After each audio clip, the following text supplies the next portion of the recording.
everyone, welcome to another quick tip video for SimonsSaysStamp.com. Today I'm going to show you some tips and tricks for stamping your sentiment stamps or any kind of linear stamps that you want on your cardstock completely straight. I'm going to be using my grid mat as well as a compact stamp press. It has a grid on it, but you can also use any other stamping block that you might have that has a grid on it. So I'm going to be using this stamp set from Abrielle. It's the Oh Happy Day stamp set. And I'm using this Congratulations because it's nice and long, so you might think it's hard to get it on there completely straight. I'm going to zoom in so you can see this a little better. All right, so there's my stamp. The first thing I'm going to do is sort of just give it some little nudges with my fingertips to get it completely straight on my mat. I'm just lining up the bottom of the letters with the bottom of this, or with the line right here. Just lining that up just perfectly. Of course, not including the descender on that lowercase g.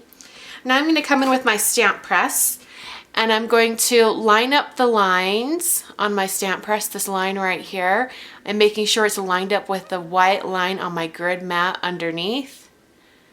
And then I'll just press that down until it sticks. So now I have my stamp on that grid perfectly. You can see that it's lined up along that line. So I've got my yellow cardstock here. I'm going to be stamping just perfectly on here. It doesn't have to be lined up on the grid mat. I'm a little bit particular about that.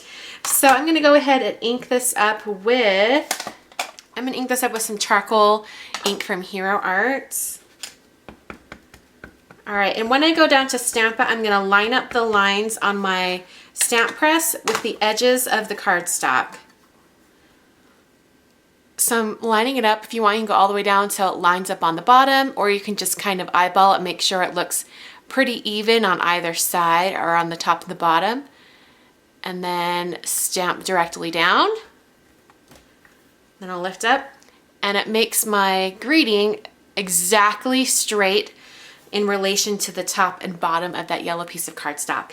So that's just a tip for how you can get your sentiment stamps, or even if you have like a long border stamp and you want it to be exactly lined up with the edges of your card, you can use the grid on your grid mat to help get it mounted on your stamp press or on your block just perfectly, and then use the grid on your stamp press or your block and line it up with your cardstock. Just using all of those grid lines all together helps you get a more precise stamped image.